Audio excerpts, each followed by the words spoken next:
Hello, friends, and welcome back to Talking Trees Live. I'm your host, Katie Dubow, and we are here every Wednesday at 3 p.m. Eastern answering your top questions. You guys ask lots of questions of Davey arborists, and we take them and we ask them here of some of our favorite arborists. And today we are talking to Tim Jackson from San Antonio, Texas. Welcome, Tim. Hey Katie, how you doing? I am great. It's good to have you back. Tim was on our show back in spring. I can't remember exactly when it was. Time is slipping away from me, but we're glad to have you back. Glad to be back. Thanks for having me. And you all out there might remember, if you don't live in the Texas area, you heard about the storms that Texas had this February. If you do live in Texas, I think it's going to be one that you don't forget for a long time. So, how did you fare? Oh, it was awful. We had ice, which shuts the roads down. Texas, we're not prepared for that. I've lived in other states where they could handle ice, but not down here. So you couldn't leave your house safely. The roads, the bridges, everything was terrible. It got so cold that, oh boy, pipes burst, pools that just exploded. Everything with water in it went wrong, and Hmm. trees have water in them, and they went bad too. A lot of trees that even grow up north aren't conditioned to that and failed down here. It was unbelievable. Yeah, I never thought about that. Trees have water. What an interesting way to frame that. I'm sure they froze for many other reasons, or you failed for many other reasons, but I never thought about that. I grabbed a few pictures of some of the ice. So, was ice the big issue, or was it snow, cold? What was the big? Uh, Ice wasn't so bad that it was causing breaking. A lot of ice storms we just sort of associate with the failure of trees, whole trees, branches breaking and things, but we really didn't have that. What we had was just such an intense cold for Mm, such a long period of time that our trees just weren't set up for that. They're not, they're genetically able, but they are not uh, environmentally set up to do well in that condition. They just couldn't handle it. And Italian cypress trees that grow all over the US and Canada died. They mm, just froze. It was mm. crazy. Well, it's like you said. I mean, as humans, we get acclimated to weather conditions as well. I mean, are you from Ohio? I am originally, yes. And so it's cold in Ohio, but I bet it gets down in the 60s in Texas, and you're like, "Brr, I got to put on a coat." I know that's long, pants and jackets and snowshoes. I mean, under 60 degrees, and boy, it's forget about it. So it sounds like our trees do the same thing. They get acclimated to the weather where they live, even if they can survive in a colder zone. They get Mhm. acclimated to it, and then when a cold storm comes through, That's exactly what happened. And we had a bit of an early spring happening. So buds are being set and trees are getting ready to grow, and they are growing and expanding. And then the freeze came and just decimated a lot of the new buds. And then the trees have to start over again. And it's yeah. it's hard on them. Well, that's what we're going to talk about today. So, one thing I'd like to ask everyone out there listening is if you have a storm that you can remember, because we're talking about storms today. Of course, Tim's always been the expert, but this February, it's freshest probably in his mind. So, we're going to talk about PostStorm, how you can identify some weak trees, and what you can do before the next storm. So, as a kid, I think I was 8 years old, and now I'm going to tell you the year, but in 1990, and Hurricane Marco came through South Carolina, and my mom's family is from there. And I can remember there's a picture of me standing on a tree that must have a diameter of 10 feet. I mean, it was the biggest tree, just uprooted. Boats were ripped out of the river. Roofs pulled off houses. So that to me is the biggest storm I can remember. So out there, I want to ask you guys if what the biggest storm you can remember is. Is yours this last February, or what's your biggest storm memory, Tim? Oh, me. I Yeah, thought you were I'm asking. asking everybody, but you can play along. Biggest storm memory, believe it or not, was just a little tornado that went through Ohio when I was a young tree person. Well, young, but long, I won't tell you the year. It's a long time ago, but it was just a tornado. It was about a mile wide, and it ran from just west of Hiram and ran across northeast Ohio and just did a lot of damage. I mean, everyone lost power in that area for weeks. It was just Wow. terrible trying to put it all back together again. Wow. And then Hurricane Harvey down in Texas well, that still had PTSD from that one. Yeah. And that I think really kicks us off today well, because I think that there are storms all the time. It's not just winter storms we're talking about, which can be ice and snow and cold temperatures, but hurricanes, tornadoes, torrential rain, flooding. Mm-hmm. It seems like there's always a storm season. It's never not storm season. Somewhere where people live or whatever it is, there's always going to be something that we have to deal with. And of course, we want to protect our homes, our cars, our families. And so caring for our big trees is the most important thing we can do. Well, we had kind of a Texas two-step down here. We had the freeze damage and a lot of weakened trees followed. Right on the heels of that was a big storm front that came through Texas, and just 60, 70, 80 mile an hour winds, and just torrential rains, trees uprooting. It was just insult to injury, really. Wow. So then did you go right back out to work? I know you said you were without water for many days. Did you have to go to work? Well, frankly, it was a little embarrassing because there wasn't that much snow. There wasn't that much ice, but there was no way you could have left your house because everything was frozen. Wow. So we had to wait a couple of days before we could even leave the houses. And finally, we were able to go into our offices and try and put the mess back together. But power was out for that whole week. Water was out until you could fix all the pipes, if you could find the parts, because everybody lost plumbing and pipes and things. And that's just at the office. We won't talk about home. Yeah. We only had a couple go bad, but it was entertaining for sure. Yeah, I know. I know you're making light of it, but I can't imagine living through that for sure. We say if you don't laugh, you'll cry. So I might as well laugh about it now. So for people who are not arborists, let's say as the first step after a storm, whether it be a cold ice storm like that, or it's a hurricane or tornado, what's the first thing we should do after the storm passes? We're not going out. We're not saying go outside during the storm to make sure your trees look good, but what is the first thing we should be doing?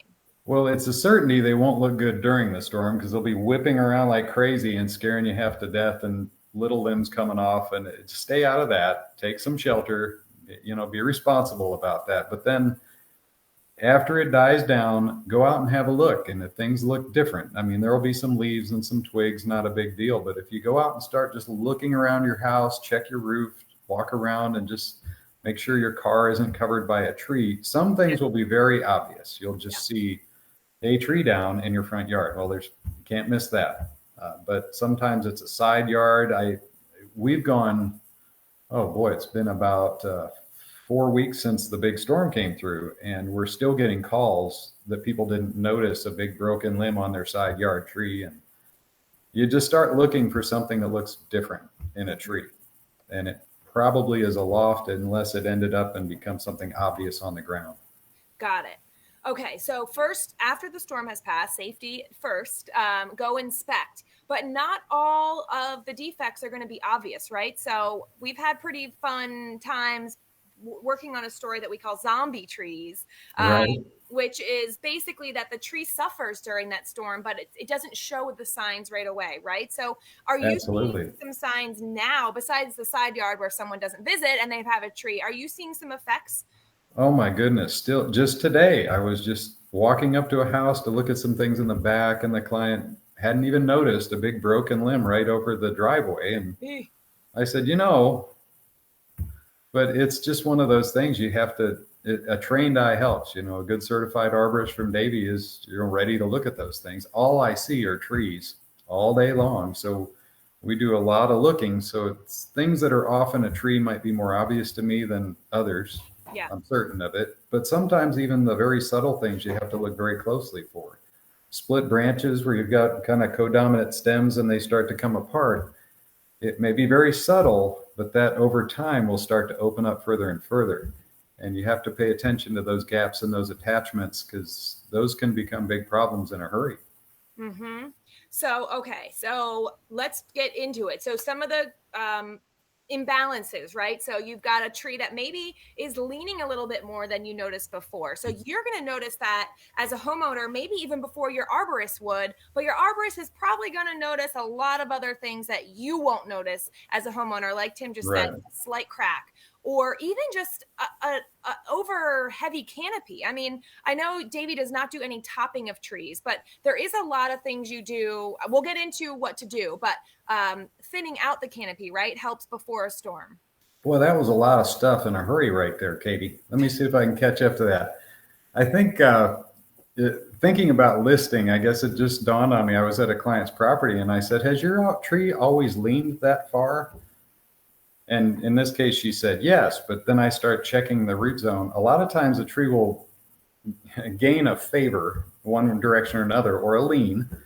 And that's because it has lurched or just listed a few degrees even, and it changes that tree's ability to support itself, and its root zone may be compromised. So we have to start checking for heaving and gaps and just changes around that tree's root zone, and try and figure out what that lean means. Is that something we can perhaps thin the tree out, reduce the wind resistance and weight, and preserve it, or are we going to have to remove it now because it's become a hazard?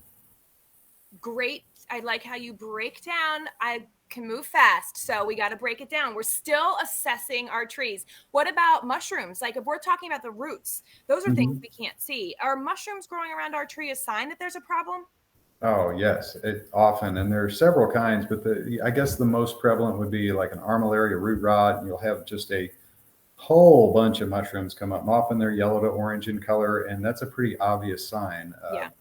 You can see that one, and it's typically not storm generated, but if there is a storm and then you notice it, probably you've got a greater hazard on your hand than just what the storm caused. So that's a tree to be removed pretty quickly. Well, so let's say we have some defects in our tree, but all trees that have damage from storms do not need to be removed, right? I mean, can we save some of our trees? Absolutely. That's our business. That's why I do what I do. I love to save trees responsibly. You have to figure out aesthetically what will the tree do, and think long term. You know, right now it looks awful. In 5 years, how will it look? In 10 years, how will it look? How can we support maybe some of the damaged areas with cabling or bracing? There are a lot of ways to do it well, and if you can creatively find a way to preserve a tree, I'd much rather do that than have to remove it to the point where it's just a hazard and cannot be made safe. Then in that case, you know, we'll definitely recommend a removal. And I think for a homeowner, I mean, trees add so much value that saving it is going to save you money in the long run. You know, you can't have a tree. I've got some big trees. My house was built in 1896. So we've got some big trees around here, and I'm not going to be around if I have to replant. Now I am still replanting. I'm still planting lots of trees, but what do they say? I mean, there are a lot of sayings about trees, but you know, to plant a tree is to dream about tomorrow. I've heard that. I've also heard from one of Davey's many instructors that you cut one down, you plant 4 more. Ooh, I like that. So let's talk. You mentioned cabling and bracing a minute ago. Can you talk to us about what that actually entails? And that's not something that we would do a DIY project, right? No, absolutely not. That takes some equipment, some know-how, certainly techniques that are, it's sort of tree engineering, and you need to know a little bit about the weight and what will support a cable and what will not, what size cable and what gauge and that sort of thing, and how to install it correctly. I see a lot of cables installed incorrectly that girth around a tree and completely girdle it, and ultimately parts of trees die because they're just choked by this cable that was installed by their grandfather, 20 years earlier. It's just all these stories, and then you have to remove big sections of trees. If you do it correctly with some skill, definitely an arborist needs to be doing the cabling. And bracing, there's lots of ways to brace. There's bracing that goes through the trunk, wood rods and that kind of thing. And there's also bracing that, how do I do this? That if the limb's leaningless, you can actually put a support brace in the ground. But even then, there's some engineering to consider, and weights, and what kind of structure you need to do to make sure it stays put. So the cabling would be, if like you would talk about the codominant branches, that's if you start to see a split. Or what are the other reasons why you would do the cabling? Well, it'd be nice to get there before there's a split. So if you've got codominance, when you've got really tight included bark on a crotch, that's one to cable when they get larger. And first you manage with pruning, and then you manage with pruning and cabling. You shouldn't cable a tree unless you've also pruned it. Okay. And then beyond that, if the split becomes apparent, you should have a bracing rod or 2 to 3 of them placed on up there to try and sort of zip it up. Very interesting. I never really knew, I don't think, what bracing actually was. Now that I can picture what you said, I've seen the big trees with the limbs that are almost on the ground and they've been held up, or Right. I kind of thought they were the same thing, cabling and bracing. So let's think of post-storm. And I don't think this happens very often, but does the top of trees just come off, like, Oh yeah, off? Yeah. all the time. So can a tree be saved if that happens? Yes, sometimes no. It depends on the tree, but the sycamore trees do it as often as any. They grow very fast, relatively weak wood, but they're very responsive in a good way to just basically callousing and growing a new leaf. So Mm-hmm. they can lose a top and then start back over again, and then you just manage to that original weak structure and try and get it back to a good structure, sometimes 5, 10, 15 years down the road. But certainly, Cool. yes, you can lose the top of a tree. They're all over the place, and you can maintain them and keep them safe, So or what reduce the hazard at least. is there a percentage? I mean, I'm looking at a tree that, I'm so bad at this, but it looks like it's 200 feet tall.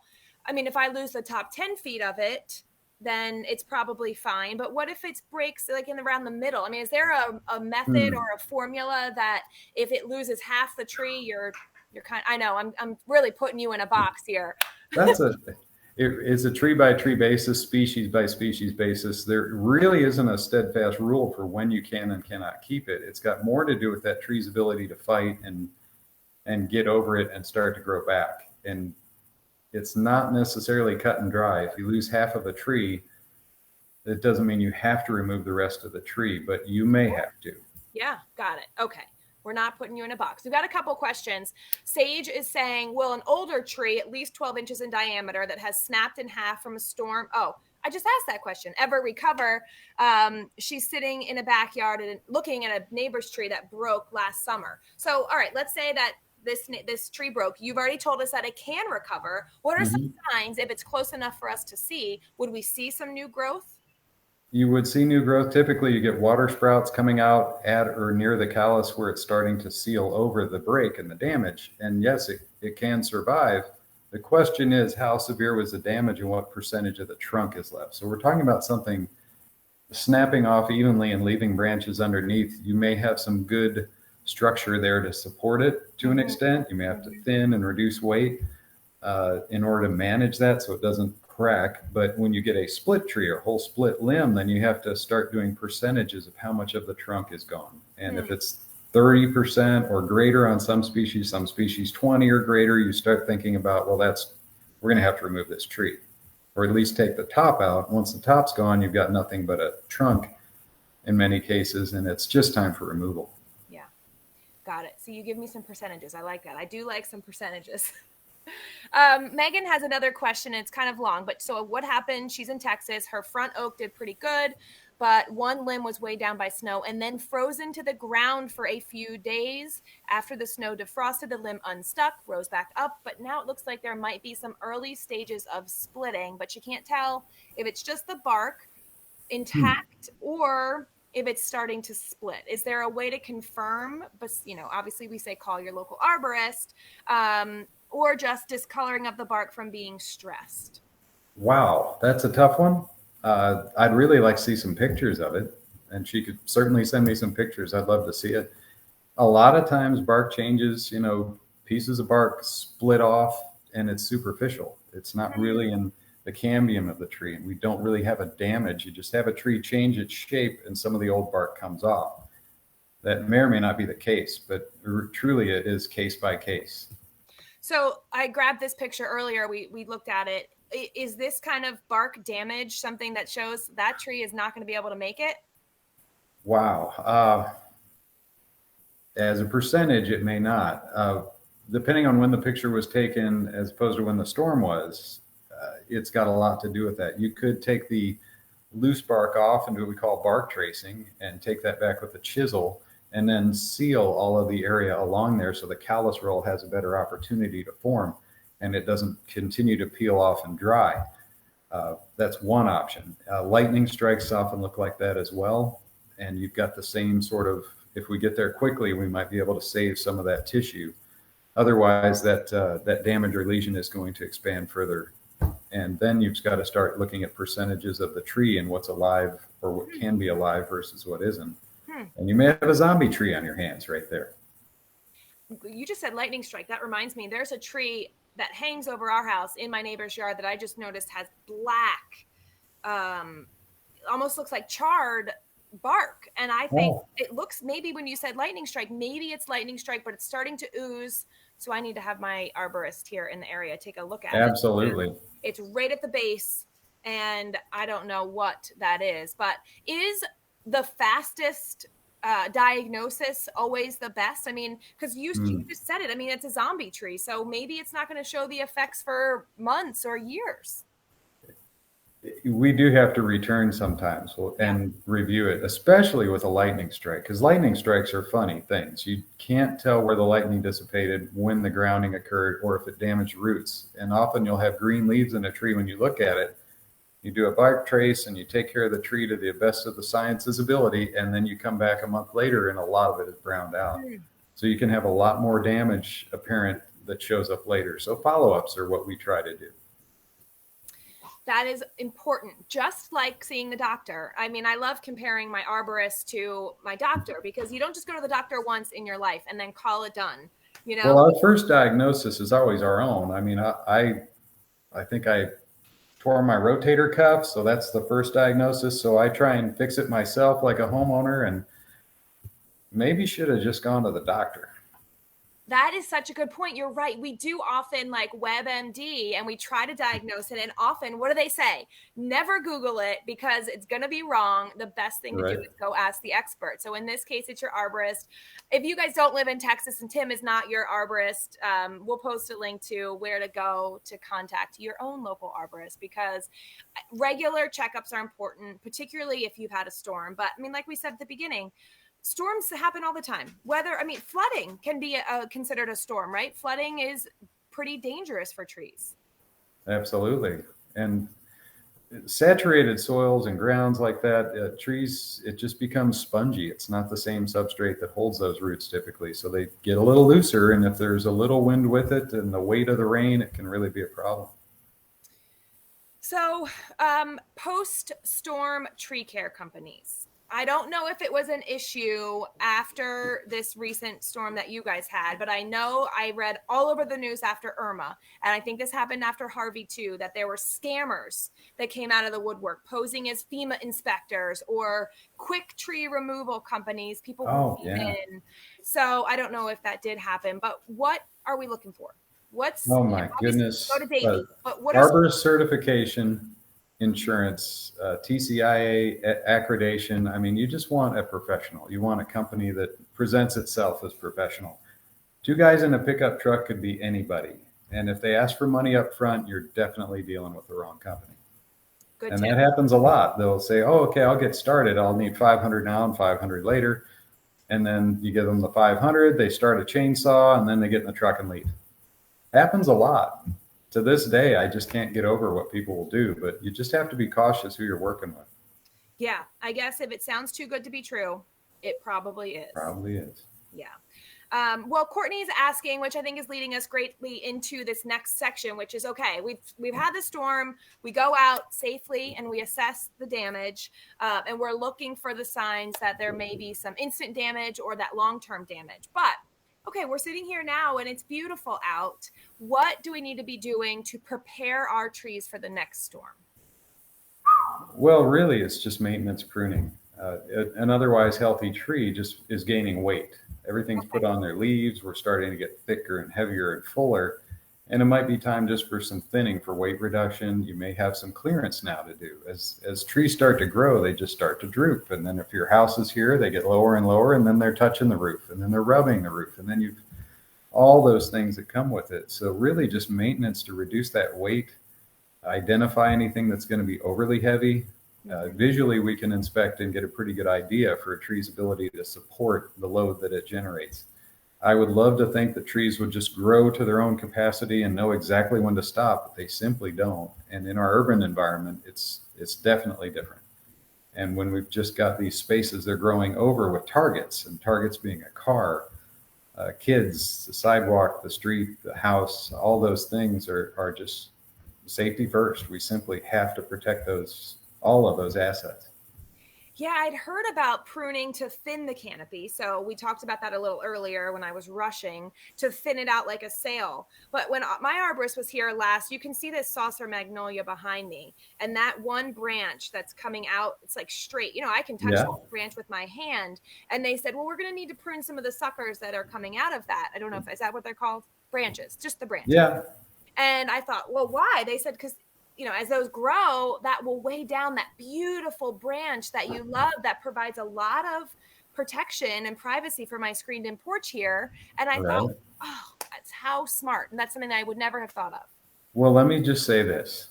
Say it. In tree trimming, some sucker growth is typically cleared out and water sprouts. And that is not unusual, certainly off the trunks in most cases, and partway out the limbs is not unusual at all.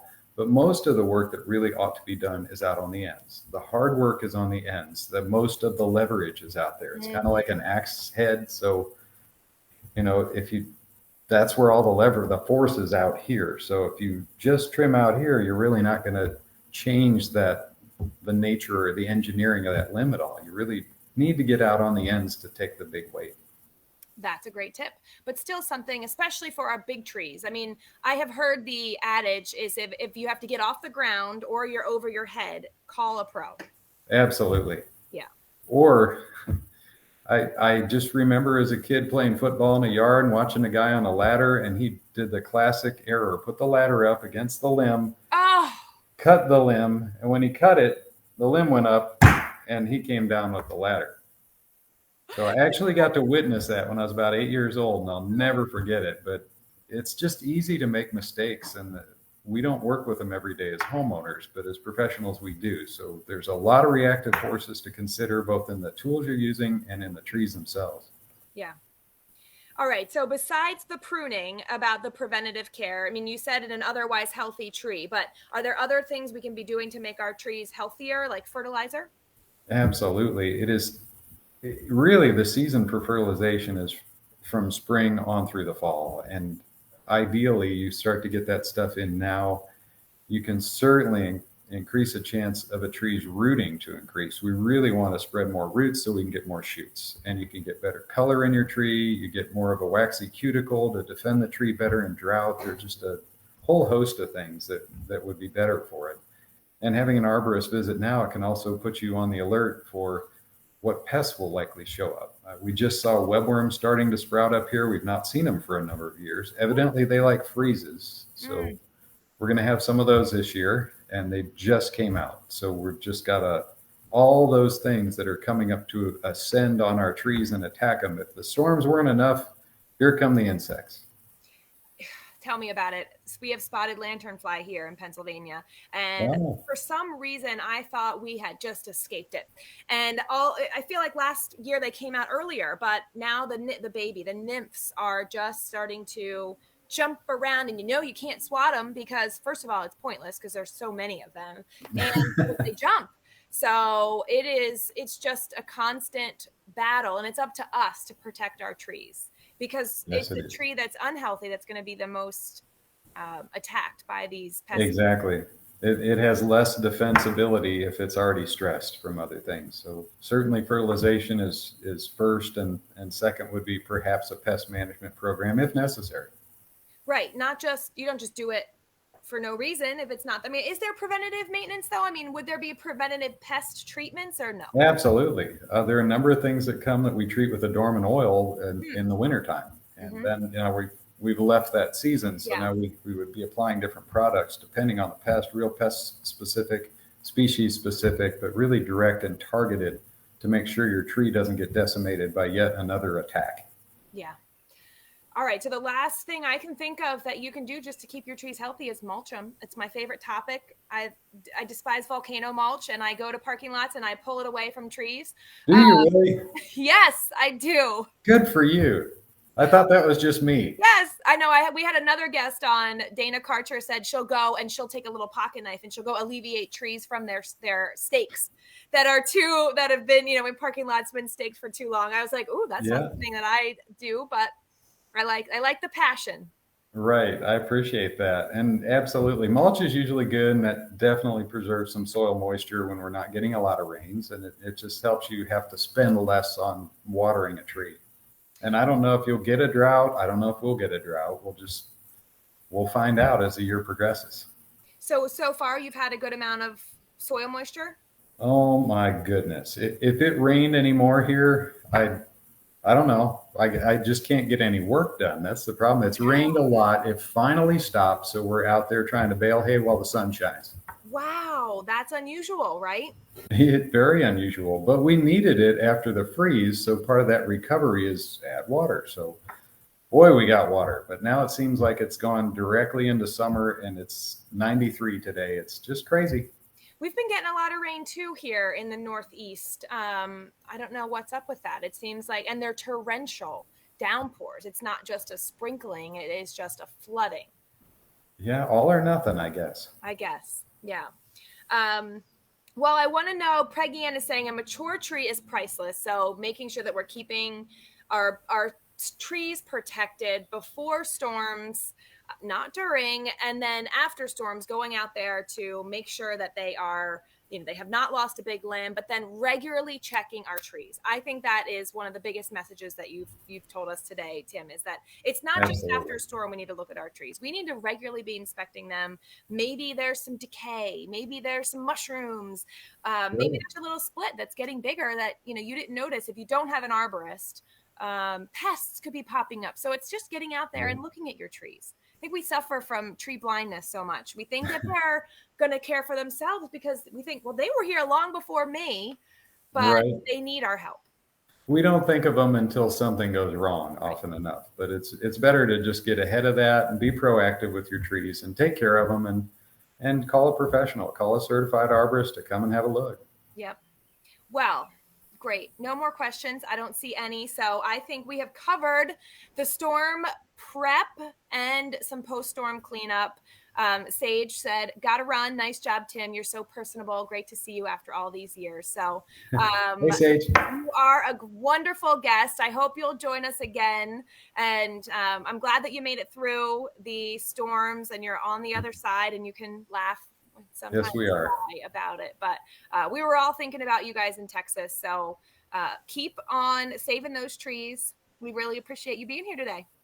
Well, thank you so much, Katie. I appreciate it. With you. Thank you. Bye-bye. So we are not going anywhere. We are back. Me and the mouse in my pocket. I will be back on June 23rd, which is next Wednesday at 3 p.m. with Frank Molina. And we're going to be talking about 5 to Thrive. Do you know what that is? Well, you got to tune in next Wednesday to find out. Don't you want to know what 5 to Thrive is? RSVP in the link and please join us. And of course, throughout the week, if you miss us, there's always more helpful tree care information on Davey's page. Davey has a podcast. They have a great blog. There's so much great information. And if you want to have an arborist out to your property, we have posted the link where you can contact your local arborist. So we hope you enjoyed this chat with Tim. I sure did. It's always great to see him. Thanks so much, everybody. Take care.